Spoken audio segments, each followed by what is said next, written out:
I had lost my bearings. 2 million people dead, or a million people dead, rather. And I found myself having to talk about it. I was on television day in and day out, having to deal with this. And I lost two very close friends. Um, and then all of the nonsense in the politics, you know, Trumpism, felt as if white folk were losing their minds, if that makes sense, right?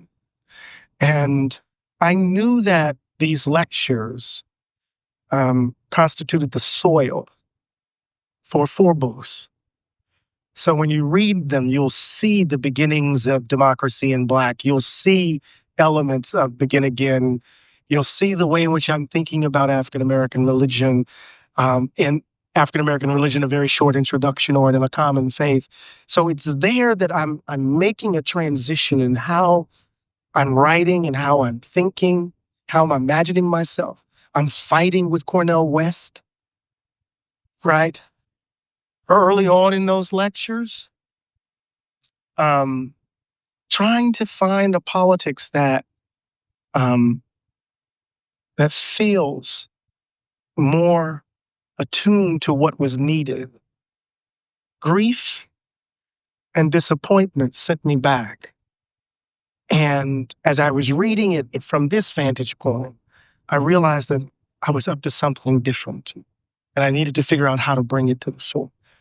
In so many ways, Dewey or Emerson or Toni Morrison or James Baldwin, they are echoes of stuff that I learned from these folk, right? They're just, one might describe them as kind of more sophisticated articulations of some basic common sense things that I learned on the coast of Mississippi.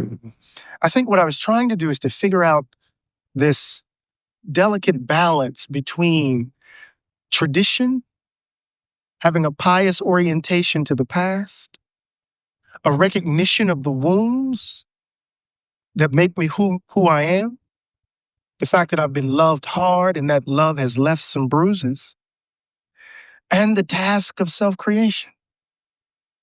What is the relationship between an indebtedness to the past that makes me who I am in all of its complexity, and the ongoing need to find my own voice in a world that needs, I believe, distinctive voices in this moment. So the past comes as an incredibly complicated and vexed space for me. Right? I'm a Gen Xer, right?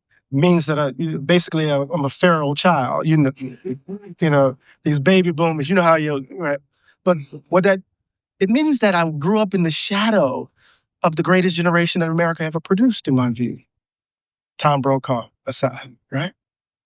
What does it mean to grow up in the shadow of those who made you possible? And I'm from Mississippi, right?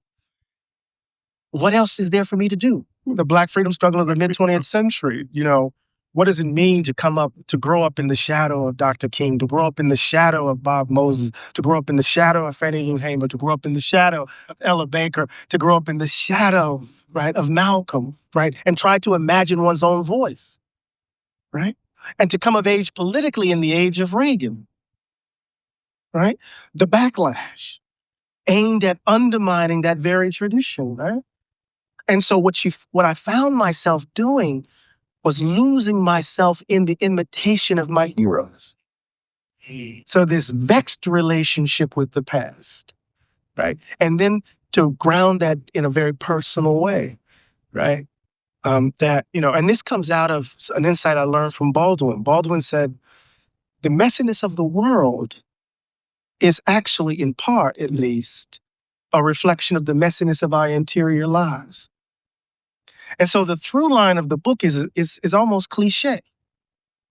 We have to become better people. And if we're going to be better people, we need a better world.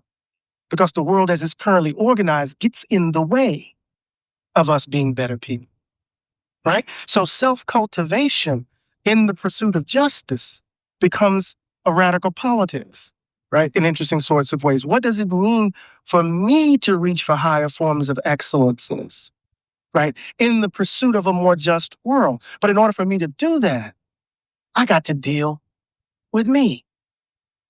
I got to deal honestly with me. Because, the Emersonian move is if you're going to leave a self behind, you got to be honest about the self that you're leaving behind. It's like saying we're going to get our marriage right, but we're not going to deal with the lie that's at the heart of it. It's just not going to work, right? So if the messiness of the world is in fact a reflection of the messiness in part of our interior lives, then you got to deal with your own wounds. You got to deal with that brokenness that's at the heart of everything, at least for me. Part of what I try to do, it's a wonderful question, is to bring Dr. King closer to the ground, right? To disrupt a posture of supplication, right?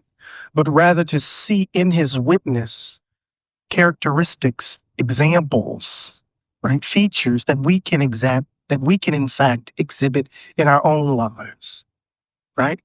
Part of the way in which Dr. King is mobilized, not so much by the right, but by those who claim that tradition as their own. Oftentimes, he's mobilized to legitimize their status at the front of the march.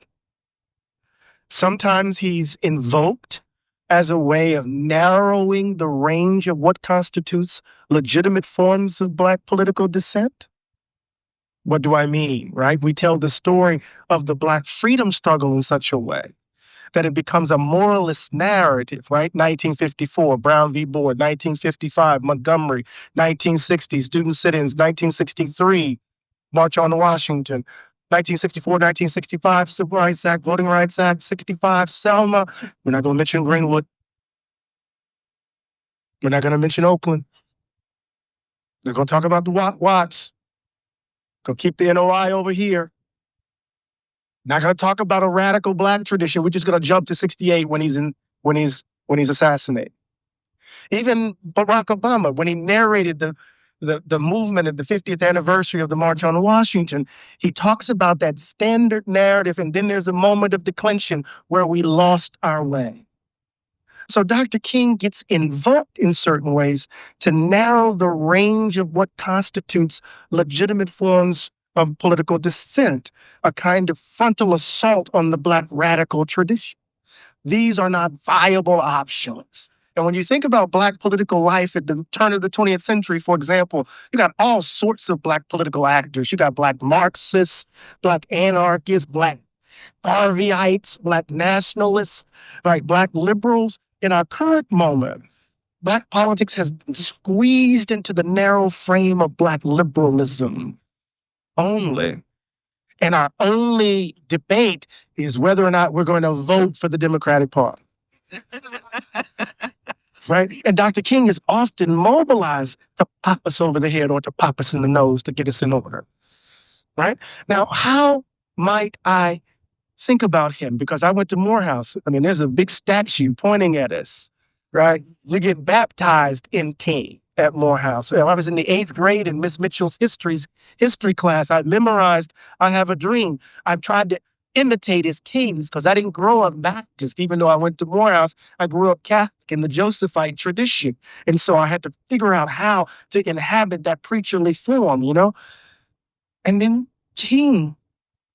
the king, like this larger than life figure, as opposed to a 20-plus-year-old preacher who hadn't been touched by the political folk in Montgomery.